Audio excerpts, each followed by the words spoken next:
Today I want to talk to you guys about starting seeds. So a lot of people I talk to about gardening will say immediately, I don't have a green thumb. I want you to know I was born with flesh-colored thumbs. And I've learned this over years and I'm still learning, and people who are master gardeners are still learning. There's a lot to learn about gardening, but it's a really low barrier to entry. Plants need light, air, water, sunshine, and soil. Most of those things are free or very cheap, right? You do need seeds. Seeds are also cheap, but I'll go and buy a pack of seeds. It'll be $3 and there'll be 100 seeds in there. So we're talking about essentially, I can go get some soil for cheap or for free. I can put a 10-cent seed in there and I can let nature do the rest of the work. And you know what happens if you fail? Nothing. Nothing at all. I was in a garden group for a while back on Facebook, and someone asked, can I take basil cuttings and put them in water and then root them and then plant them in soil? And people piled on to say no, and all these like really technical explanations about the roots get used to the water and then you put, you know what? I do it all the time, it works. I do things all the time that people say online you shouldn't do. That's a separate story. But just try it, right? There's no cost. And sometimes you'll learn something and sometimes you'll get food for free. So today we're going to talk about starting seeds. So I'm going to tell you a couple of rules of thumb here. These are things that I use. These are things that I've been doing that over the years I've gotten better results from. But the most important thing is to watch what your plants are doing and learn from them. That said, there are two things that really get you off to a good start. One is heat. So I have this heat pad, I bought it on Amazon. I'll link it in the description. It fits perfectly a 10-20 tray. It's a 20-watt mat. It costs like $15. This thing has changed the game for me. I used to think you can't even sprout peppers or eggplant, and it was heat. It used to take me weeks to sprout fava beans, and it was heat. Heat is a critical component. Having those seeds and those roots warm, and not hot, but warm, makes a huge difference for your sprouting and your germination. And this is basically here all the time. I don't know if you notice in my videos. I put my sourdough on here when I'm making sourdough. When I'm not sprouting seeds, I'm usually like rooting dragon fruit cuttings or basil like I showed you earlier. So the heat mat is critical to my whole operation here. Second thing you need for seedlings is humidity.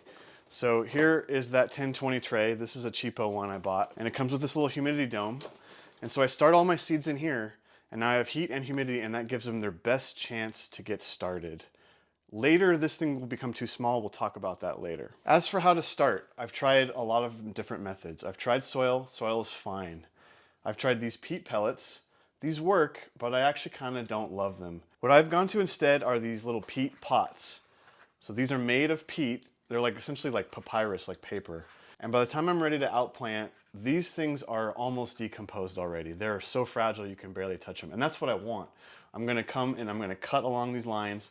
I'm gonna gingerly take this into a pot and I'm just gonna put it right into the pot with soil. And this thing decomposes, and it's a pretty minimal amount of peat. So for inside here, you can use soil. I'm actually gonna use the Jiffy seed starter. It behaves much more like soil. I've been having a really good result with these pots, the seed starting mix, and the heat mat.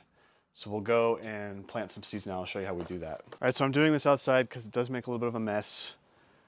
The starter here, it's both peat moss and coco coir and vermiculite. And like I say, I'm just having good results with this. It acts more like soil. So I've put the peat pots in, and then I just lightly filled these, and then I smoothed it just enough that I can see the boundaries. I haven't done any compaction yet. So we'll put the seeds and then we'll pack it down.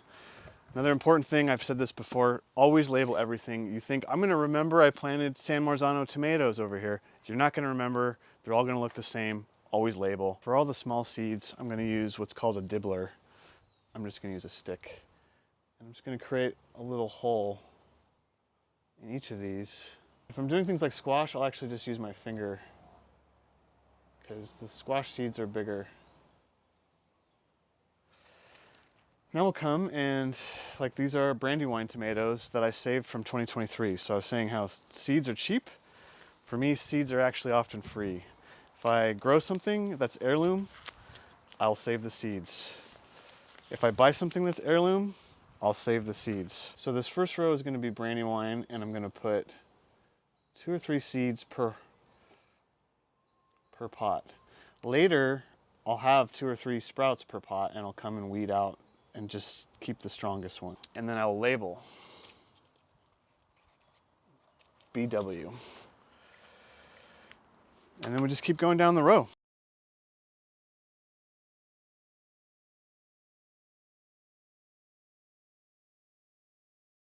When I'm getting to the squash, one thing I'll do is I'll take a pair of wire cutters and just clip just the tippy tip of that seed off.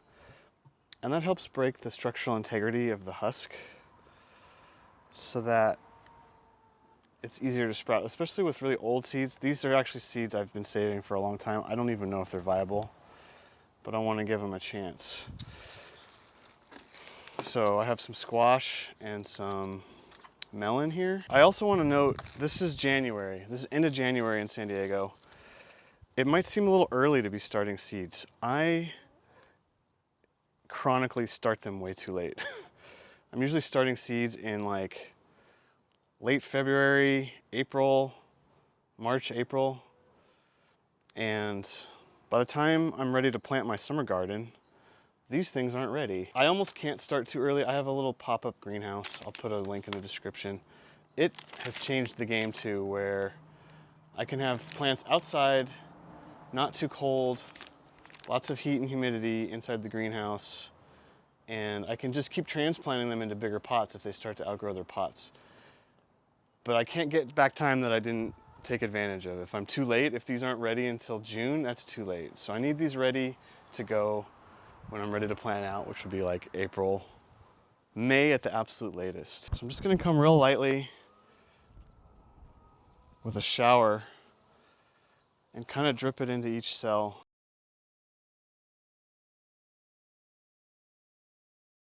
So I just let that water soak in.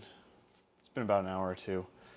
And I don't want this to be super loose and airy like this. I want it to have kind of the density of soil, and this is a really light material.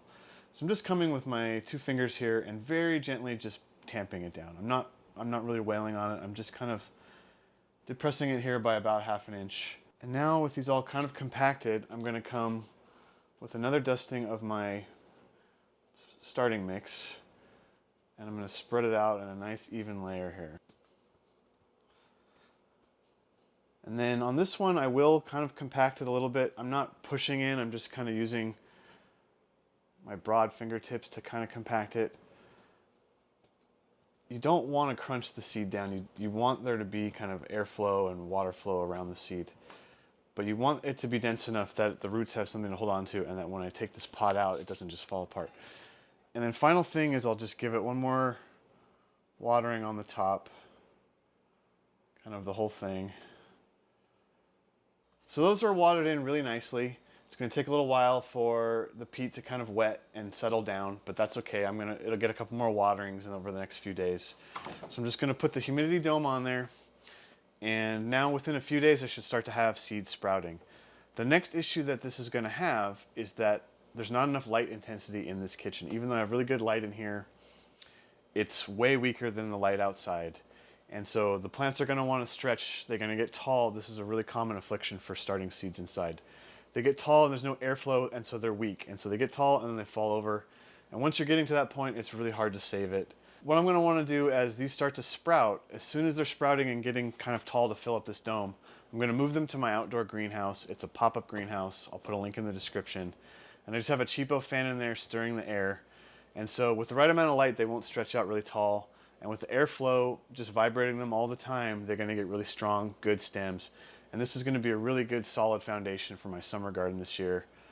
Oh, I almost can't wait. It's going to be a while, but I can't wait for these tomatoes. That's my favorite time of the gardening year, is heirloom tomatoes. So cold outside, I'm dreaming about rich, luscious summer tomatoes. Anyway, we'll probably do some more garden videos later if people like this. I don't know if this is boring. A lot of talking about seeds and soil and stuff. But this is part of being self-sufficient and making your own food and connecting with your life, is growing your own food. So I hope if you stuck around, thanks for watching, and I'll see you on the next one.